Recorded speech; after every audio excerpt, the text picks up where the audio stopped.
Hello friends, welcome to my channel. ಇವತ್ತು ಒಂದು snacks recipe ಮಾಡ್ತಾಯಿದ್ದೀನಿ. ತುಂಬಾ ಟೇಸ್ಟಿಯಾಗುವಂಥ ರೆಸಿಪಿ, ವೆಜ್ ಪಾಕೆಟ್ ರೆಸಿಪಿ. ಮೊದಲೇ ಹೇಗೆ ಮಾಡೋದು ಅಂತ ನೋಡೋಣ. ಫಸ್ಟು ಇಲ್ಲಿ ನಾನು ವೆಜಿಟೇಬಲ್ಸ್ ತೊಗೊಂಡಿದ್ದೀನಿ. ನೋಡಿ ಇಲ್ಲಿ ಕ್ಯಾರೆಟ್, ಕ್ಯಾಬೇಜ್ ಮತ್ತು ಕ್ಯುಕಂಬರ್ ಮತ್ತು ಈರುಳ್ಳಿ ಈ ಥರ ಕಟ್ ಮಾಡಿ ತೊಗೊಂಡಿದ್ದೀನಿ. ನೋಡಿ ಉದ್ದಕ್ಕೆ ಕಟ್ ಮಾಡಿದ್ದೀನಿ. ತುಂಬ ತೆಳ್ಳಗೆ ತಿನ್ನಾಗಿ ಕಟ್ ಮಾಡ್ಕೊಂಡಿದ್ದೀನಿ. ಈಗ ಇದನ್ನೆಲ್ಲ ಒಟ್ಟಿಗೆ ಹಾಕೋಬೇಕು. ಇಲ್ಲಿ ಇಷ್ಟೇ ಕ್ವಾಂಟಿಟಿಯಲ್ಲಿ ತೊಗೋಬೇಕು ಅಂತ ಇಲ್ಲ.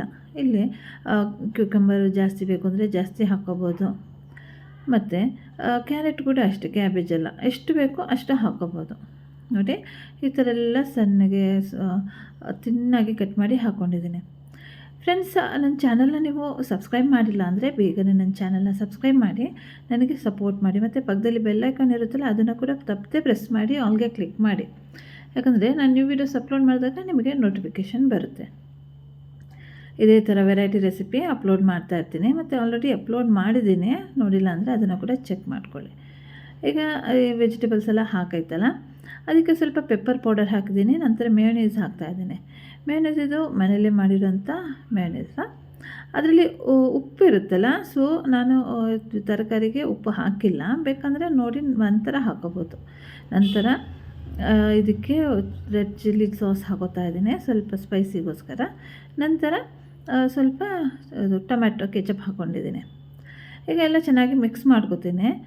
ಇಲ್ಲಿ ಹುಳಿ ಎಲ್ಲ ಈ ಮೇಯೋನೀಸಲ್ಲೇ ಇದೆ, ಸೊ ಅದಕ್ಕೋಸ್ಕರ ನಾನಿಲ್ಲಿ ಹಾಕ್ಕೊಂಡಿಲ್ಲ. ನೋಡಿ ಖಾರ ಎಲ್ಲ ಕರೆಕ್ಟಾಗಿದೆ.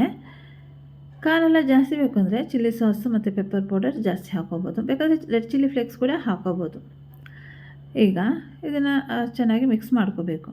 ಇಲ್ಲಿ ನಾನು ರೆಡ್ ಚಿಲ್ಲಿ ಫ್ಲೇಕ್ಸ್ ಹಾಕ್ಕೊಂಡಿಲ್ಲ, ಯಾಕಂದರೆ ಇದು ಮಕ್ಕಳಿಗಾಗಿ ಮಾಡೋದ್ರಿಂದ ಸ್ವಲ್ಪ ಚಿಲ್ಲಿ ಫ್ಲೇಕ್ಸ್ ಸಿಕ್ಕಿದ್ರೆ ಸ್ವಲ್ಪ ಖಾರ ಅನಿಸುತ್ತಲ್ಲ, ಅದಕ್ಕೋಸ್ಕರ. ಈಗ ನೋಡಿ ಟೇಸ್ಟ್ ಮಾಡಿ ನೋಡ್ತೀನಿ, ಎಲ್ಲ ಕರೆಕ್ಟಾಗಿದೆ. ಈಗ ನೋಡಿ ಬ್ರೆಡ್ ತೊಗೊಂಡಿದ್ದೀನಿ. ಇಲ್ಲಿ 2 ಸ್ಲೈಸ್ ಬ್ರೆಡ್ ತೊಗೊಂಡಿದ್ದೀನಿ. ಎಷ್ಟು ಬೇಕು ನಮಗೆ ಅಷ್ಟು ಸ್ಲೈಸ್ ಬ್ರೆಡ್ ತೊಗೋಬೋದು. ಇಲ್ಲಿ ನಾನೊಂದು ಪ್ಯಾಕೆಟ್ ಫುಲ್ಲು ಬ್ರೆಡ್ ತೊಗೊಂಡಿದ್ದೀನಿ. ಈ ಥರ ದೊಡ್ಡ ಸೈಜಲ್ಲಿ ಇರೋವಂಥ ಬ್ರೆಡ್ ತೊಗೊಂಡ್ರೆ ತುಂಬ ಒಳ್ಳೆಯದು. ಈಗ ಅದರ ಎಡ್ಜಸ್ ಎಲ್ಲ ಕಟ್ ಮಾಡಿ ತೆಗಿತಾ ಇದ್ದೀನಿ. ಈಗ ನಾವೆಲ್ಲ ಈ ಥರ ಕಟ್ ಮಾಡಿ ಇಡ್ತೀವಲ್ಲ ಬ್ರೆಡ್ಡನ್ನು, ಅದನ್ನು ವೇಸ್ಟ್ ಮಾಡಬಾರ್ದು. ಯಾವುದಕ್ಕಾದ್ರೂ ಯೂಸ್ ಮಾಡ್ಕೋಬೋದು. ಕಟ್ಲೆಟ್ ಮಾಡಬೇಕಾದ್ರೆ ಆಗಲಿ, ಬೇರೆ ಈ ಥರ ನೋಡಿ. ಈಗ ಇದನ್ನು ಕೂಡ ಕಟ್ ಮಾಡ್ತೀನಲ್ಲ, ಅದರ ಎಡ್ಜಸ್ ಕೂಡ ಉಳಿಯುತ್ತಲ್ಲ, ಅದನ್ನು ಕೂಡ ನಾನು ಬೇರೆ ಏನಾದರೂ ರೆಸಿಪಿಗೆ ಹಾಕ್ತೇನೆ. ಈಗ ನೋಡಿ ಈ ಥರ ರೌಂಡ್ ಶೇಪಲ್ಲಿರೋವಂಥ ಯಾವುದಾದ್ರೂ ಒಂದು ಗ್ಲಾಸ್ ಆಗಲಿ, ಯಾವುದಾದ್ರೂ ಕ್ಯಾಪ್ ಏನಾದರೂ ಇದ್ದರೆ, ಇಲ್ಲಾಂದರೆ ಕಟ್ಟರ್ ಕೂಡ ಬರುತ್ತಲ್ಲ, ಅದರಲ್ಲಿ ಆ ಥರ ರೌಂಡ್ ಶೇಪಲ್ಲಿ ಕಟ್ ಮಾಡಿ ಇಟ್ಕೋಬೇಕು. ನಂತರ ಇಲ್ಲಿ ಬೇರೆ ಒಂದು ಬೌಲಲ್ಲಿ ಒಂದು ಮೊಟ್ಟೆ ತೊಗೊಂಡಿದ್ದೀನಿ. ಅದಕ್ಕೆ ಸ್ವಲ್ಪ ಉಪ್ಪು ಹಾಕಿ ಬೀಟ್ ಮಾಡ್ಕೊತೀನಿ. ಈ ಥರ ಚೆನ್ನಾಗಿ ಬೀಟ್ ಮಾಡ್ಕೋಬೇಕು. ನಂತರ ನಾನಿಲ್ಲಿ ಆ ಬ್ರೆಡ್ಡನ್ನೆಲ್ಲ ಹೇಗೆ ಬೇರೆ ಏನಾದರೂ ರೆಸಿಪಿ ಮಾಡಿ ಅದನ್ನು ಕೂಡ ಹಾಕ್ತೀನಿ ನೆಕ್ಸ್ಟ್ 2 ಡೇಸಲ್ಲೇ. ಈಗ ನೋಡಿ ಬ್ರೆಡ್ ನಾನೇನು ಕಟ್ ಮಾಡಿ ಇಟ್ಟಿದ್ದೀನಲ್ಲ, ಅದನ್ನು ಎಗ್ಗಿಗೆ ಡಿಪ್ ಮಾಡ್ಕೋತೀನಿ. ಫಸ್ಟ್ ಈ ಥರ ಡಿಪ್ ಮಾಡ್ಕೋಬೇಕು. ಡಿಪ್ ಮಾಡ್ಕೊಂಡಿರೋಂಥ ಬ್ರೆಡನ್ನು ಬ್ರೆಡ್ ಕ್ರಮ್ಸಿಗೆ ಹಾಕಿ ಚೆನ್ನಾಗಿ ಕೋಟ್ ಮಾಡ್ಕೋಬೇಕು. ಅದನ್ನು ಕೈಯಲ್ಲೇ ಕೋಟ್ ಮಾಡ್ಕೋತಾ ಇದ್ದೀನಿ. ಈ ಥರ ಚೆನ್ನಾಗಿ ಕೋಟ್ ಮಾಡ್ಕೋಬೇಕು. ಸ್ವಲ್ಪ ಪ್ರೆಸ್ ಮಾಡಬೇಕು. ಪ್ರೆಸ್ ಮಾಡಿ ಚೆನ್ನಾಗಿ ಎಲ್ಲ ಈ ಕರೆಕ್ಟಾಗಿ ಬ್ರೆಡ್ ಕ್ರಮ್ಸ್ನ ಅಪ್ಲೈ ಮಾಡ್ಕೋಬೇಕು. ಈಗ ಇದನ್ನು ಏನು ಮಾಡಬೇಕು ಅಂದರೆ, ಆಲ್ರೆಡಿ ಆಯಿಲ್ನ ಬಿಸಿಯಾಗೋಕ್ಕೆ ಇಟ್ಟಿದ್ದೆ. ಆಯಿಲ್ ಬಿಸಿಯಾಗಿದೆ. ಬಿಸಿಯಾಗಿರೋಂಥ ಆಯಿಲಲ್ಲೇ ಈಗ ಇದನ್ನು ಹಾಕಿ ಫ್ರೈ ಮಾಡ್ಕೋಬೇಕು. ನೋಡಿ ಈ ಥರ ಫ್ರೈ ಮಾಡ್ಕೋಬೇಕು. ಪೂರಿ ಥರ ಉಪ್ಕೊಳ್ಳುತ್ತೆ. ನಾವು ಇದಕ್ಕೆ ನೋಡಿ ಪೂರಿ ಥರ ಉಪ್ಕೋತಾ ಇದೆ. ನೋಡಿ ಈ ಥರ ನಾವು ಇದನ್ನು ಪ್ರೆಸ್ ಮಾಡ್ಕೋತಾ ಹೋಗಬೇಕು. ಸ್ಲೋಲಿ ಚೆನ್ನಾಗಿ ಉಪ್ಕೊಳ್ಳುತ್ತೆ, ಓಪನ್ ಏನಾಗಲ್ಲ. ನೋಡಿ ಎಷ್ಟು ಚೆನ್ನಾಗಿ ಉಪ್ಕೊಂಡಿದೆ ಅಂತ. ಈಗ ಫ್ಲಿಪ್ ಮಾಡಿ ಮತ್ತೆ ಇನ್ನೊಂದು ಸೈಡು ಫ್ರೈ ಮಾಡ್ಕೋತೀನಿ. ಬೇಗ ಫ್ರೈ ಆಗುತ್ತೆ. ಮತ್ತು ಅಲ್ಲಿ ಎಗ್ಗೆಲ್ಲ ಹಾಕಿದ್ದೀವಲ್ಲ, ಸೊ ಒಂದು ಕ್ರಿಸ್ಪಿ ಬರುತ್ತೆ ಹೊರಗಡೆಯಿಂದ. ಮತ್ತು ಆಯಿಲ್ ಕೂಡ ಜಾಸ್ತಿ ಕನ್ಸ್ಯೂಮ್ ಮಾಡ್ಕೊಳ್ಳಲ್ಲ ಇದು. ಈಗ ನೋಡಿ 2 ಕಡೆನೂ ಫ್ರೈ ಮಾಡಾಯಿತು.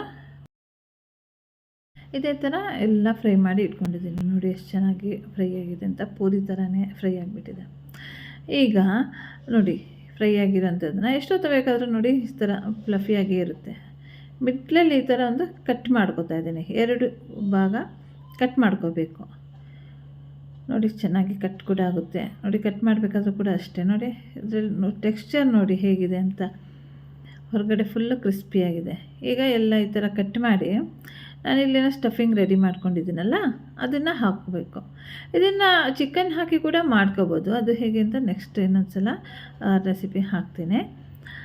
ಈಗ ನೋಡಿ ನಾನೇನೋ ಸ್ಟಫಿಂಗ್ ರೆಡಿ ಮಾಡ್ಕೊಂಡಿದ್ದೀನಲ್ಲ ಅದನ್ನು ಸ್ವಲ್ಪ ಸ್ವಲ್ಪನೇ ಹಾಕ್ಕೋಬೇಕು. ಇದನ್ನು ಹಾಗೆ ತಿಂತಾಯಿದ್ರೆ ಟೇಸ್ಟ್ ಅಂತೂ ತುಂಬ ಅದ್ಭುತವಾಗಿರುತ್ತೆ. ಈಗ ನೋಡಿ ಎಲ್ಲನೂ ಇದೇ ಥರ ಹಾಕಿ ನಾನು ಸರ್ವ್ ಮಾಡ್ತೀನಿ. ನೋಡಿದ್ರೆ ಎಲ್ಲ ಹೇಗೆ ಈಸಿಯಾಗಿ ಒಂದು ವೆಜ್ ಪಾಕೆಟ್ ರೆಡಿ ಮಾಡ್ಬೋದು ಅಂತ. ಇನ್ಸ್ಟೆಂಟಾಗಿ ಮಾಡೋವಂಥ ರೆಸಿಪಿ ತುಂಬಾ ಟೇಸ್ಟ್ ಅಂತೂ ಕೇಳಬೇಡಿ, ಅಷ್ಟು ಚೆನ್ನಾಗಿರುತ್ತೆ. ನೀವು ಮಾಡಿ ನನಗೆ ಕಾಮೆಂಟ್ ಮಾಡಿ ತಿಳಿಸಿ. ಮತ್ತು ಸಬ್ಸ್ಕ್ರೈಬ್ ಮಾಡೋದನ್ನು ಮರಿಬೇಡಿ, ತಪ್ಪದೆ ಸಬ್ಸ್ಕ್ರೈಬ್ ಮಾಡಿ. ಮತ್ತು ಈ ವಿಡಿಯೋ ಇಷ್ಟ ಆಗಿದರೆ ಒಂದು ಥಮ್ಸ್ ಅಪ್ ಕೊಡಿ.